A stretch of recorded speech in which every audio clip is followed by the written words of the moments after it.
ఒకరోజు ఒక చిన్న పిల్లవాడు పరమేశ్వరుని కోసం ఘోరమైన తపస్సు చేస్తాడు. పరమేశ్వరుడు ఆ పిల్లవాడి ప్రార్థన విని చలించిపోయి వెంటనే ఆ పిల్లవాడి ముందు ప్రత్యక్షమవుతాడు. పిల్లవాడు ఆ పరమేశ్వరుని చూసి చాలా ఆనందపడతాడు. అప్పుడు శివుడు ఆ అబ్బాయిని దగ్గరికి తీసుకొని, నాయనా, నీకు ఏం కష్టం వచ్చింది? నన్ను ఎందుకు పిలిచావు అని అడుగుతారు. నాకు కష్టం ఏమీ రాలేదు స్వామి, నాకు ఒక సందేహం వచ్చింది అని అడుగుతాడు. ఏమి సందేహం నాయనా అని అడుగుతాడు.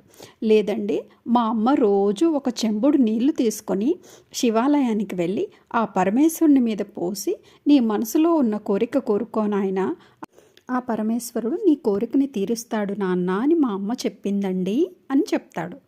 అయితే అందులో నీకు సందేహం ఏమొచ్చింది నాయనా అని అడిగితే, లేదండి, మా నాన్నగారు బ్రహ్మ ముందే నీ తలరాతను రాసి ఉంటారు, అది ఎలా రాసి ఉంటే అలానే జరుగుతుంది అన్నారు. అలాంటప్పుడు నేను మీకు ఎందుకు మొక్కాలి? మీరు నా కోరికను ఎలా తీరుస్తారు? ఎందుకు తీరుస్తారు? అదే నా సందేహం అండి అని అడుగుతాడు. అప్పుడు పరమేశ్వరుడు నవ్వుతూ, కొన్ని కోరికలు నువ్వు అడిగితేనే ఇవ్వమని రాసి ఉంచారు, అందుకు నువ్వు అడగాలి కదా అని అంటారు. అప్పుడు ఆ బాబు, నాకు అర్థమయ్యేలా చెప్పండి అంటాడు. బ్రహ్మ నీ తలరాతలో ఇల్లు, ఉద్యోగం అని రాసి ఉంచారనుకో, నువ్వు స్వామి నాకు కలెక్టర్ ఉద్యోగం కావాలి అని నన్ను కోరుకున్నావనుకో, నీకు కలెక్టర్ ఉద్యోగానికి కష్టపడే శక్తిని ఇస్తాను, దాన్ని సాధించే మార్గాన్ని చూపిస్తాను. దానివల్ల నువ్వు కష్టపడి చదివితే నీకు కలెక్టర్ ఉద్యోగం వస్తుంది, దానివల్ల నువ్వు మంచి ఇల్లు కట్టుకుంటావు. అదే నువ్వు నన్ను ప్రార్థించలేదనుకో, కష్టపడలేదనుకో, నీకు కలెక్టర్ ఉద్యోగం రాదు, కలెక్టర్ ఆఫీస్లో బంట్రోత్ ఉద్యోగం వస్తుంది, నువ్వు చిన్న ఇల్లు కట్టుకుంటావు.